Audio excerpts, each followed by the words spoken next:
Yes, people, what's happening? Welcome back to the channel and welcome to another video. First things first, guys, make sure you smash the like, subscribe if you're new around here, all of that good stuff. And as always, people, leave your thoughts in the comments below. In today's video, breaking news. Chelsea, April 30th, have finally announced a new front of shirt sponsor. The company is Damac. They are a Dubai-based real estate property company. You know, they've been doing a lot of the top properties in the Middle East for a number of years now, and the sponsorship is going to be just for the remainder of this season. Now, you would have thought this would involve the Club World Cup, but no, it doesn't. It is literally the final 4 Premier League games plus potentially 3 games in the Conference League. Chelsea will debut the shirt on Thursday night against Djurgården in the Conference League in Sweden, the first shirt with Damac written on the front of it. And Chelsea are going to be looking for a front of shirt sponsor for the Club World Cup, and they're in conversations with several brands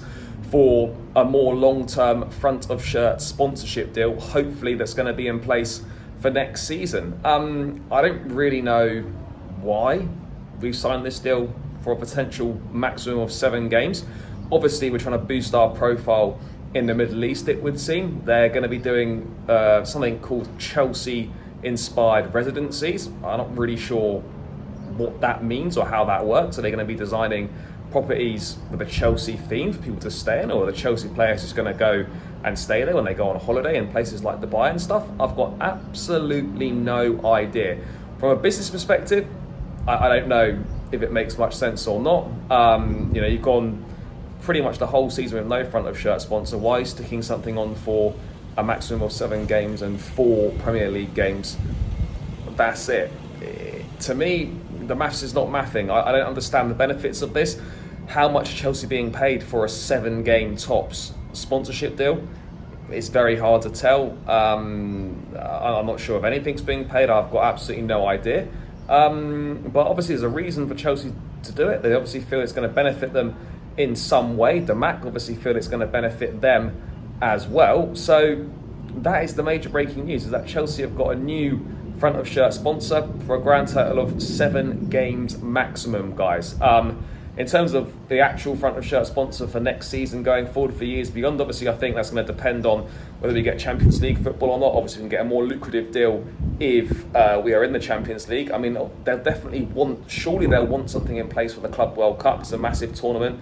It's going to be on the global stage. It's going to be in America. Chelsea's ownership is American. They're not going to want to go there with no front of shirt sponsor, surely. So, I mean, obviously, you would think that work is going on behind the scenes. There must be multiple brands in the frame. But right now, Damac is going to be the new sponsor on the front of the Chelsea shirt. It's the first time I've ever heard of them. I'm sure it's the first time a lot of people have ever heard of them. But yeah, there we go. Finally, with 4 games remaining in the Premier League, Chelsea have announced a front of shirt sponsor, which will not include the Club World Cup. In terms of other news, guys, there's been quite a bit of transfer news doing the rounds, and I've noticed this year that, you know, the transfer news is coming earlier and earlier. We're getting a lot of transfer news March, April, and the window's not even open until June. Obviously, we're in a unique situation with the Club World Cup, so teams are looking to get a lot of their business done before the Club World Cup, which starts in mid-June, which is understandable. There's a 10-day window before the tournament, then the window closes for 10 days, and then it reopens again. Again, that's a weird decision, just open the window 10 days earlier and just let it run for 10 days longer.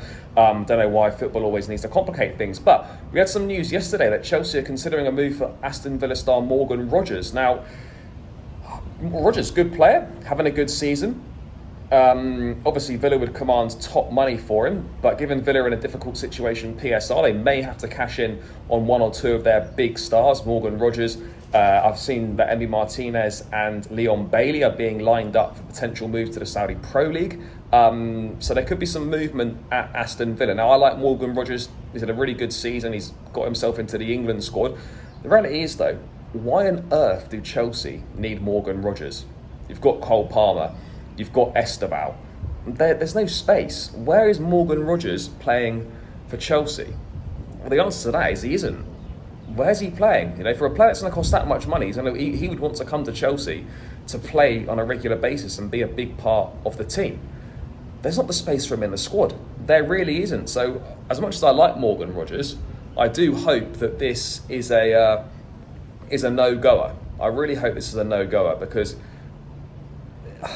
just doesn't make sense. It does not make sense at all. And we just need to make sure that we stop spending money on players who we don't actually need, and get players who are going to make an active difference to the team for next season, because that's what we need now. No more project players. I'm seeing links to Franco Mastoando, I think he is, or Mastoando, if I've pronounced that correctly, the River Plate sensation, 17 years old, scored a worldy free kick in the derby against, I think, Boca Juniors the other week.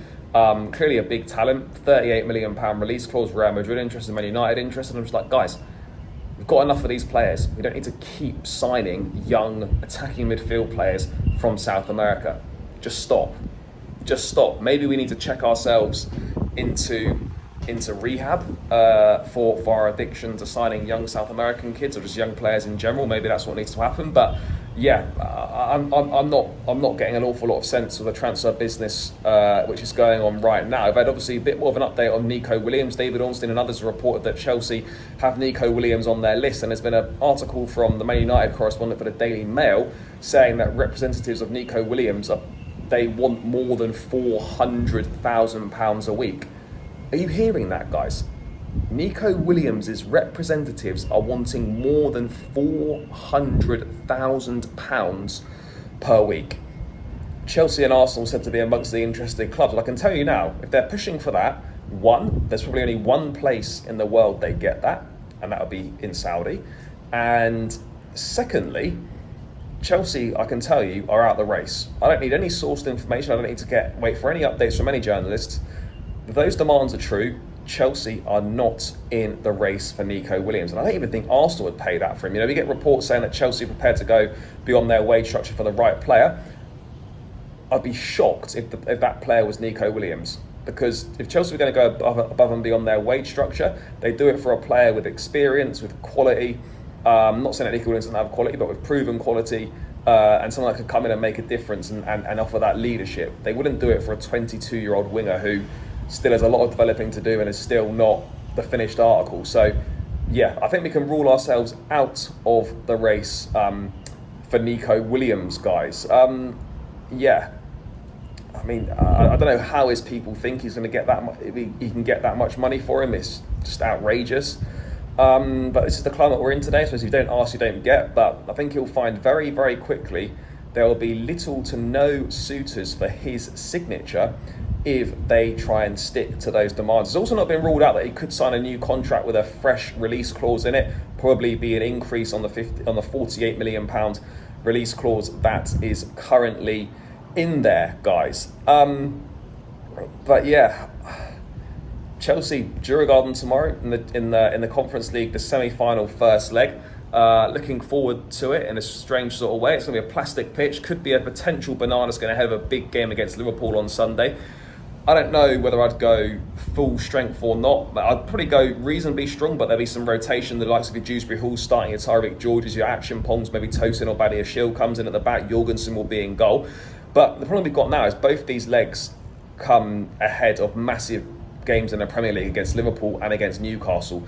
You want to get as much of the job done in the first leg as you possibly can, and then you can rest as many players before that Newcastle game in the second leg. Well, having said that, we had the opportunity to rest players last time before the second leg against Warsaw. We were terrible, we lost, and at the weekend we then still didn't win our game anyway. So I suppose you could look at it both ways, but that would be the way that I'd be thinking about it. Get the job done in the first leg, get your players off quickly, and then rest as many as you possibly can ahead of those Premier League games against Liverpool and Newcastle. But I expect Chelsea to come through this relatively unscathed. I'll be slightly concerned maybe about injuries on a plastic pitch, but we should have more than enough quality to beat Djurgården. I think they're in the 10th or 12th in the Swedish league when I last looked, so they're not doing particularly well. Yet they dispatched Rapid Vienna last time out, but I mean, seriously, I don't even know why I'm entertaining the idea that Chelsea could come into some form of difficulty against Djurgården from Sweden, for God's sake.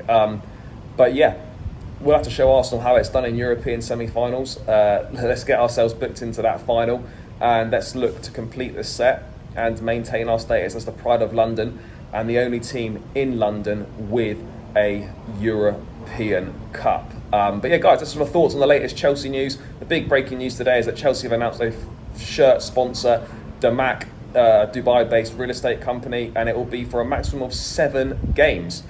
Could only be Chelsea. Anyway, smash the like, subscribe, leave your thoughts in the comments, guys, and I'll catch you again in another one soon. Up the Chelsea, and we are out. Peace.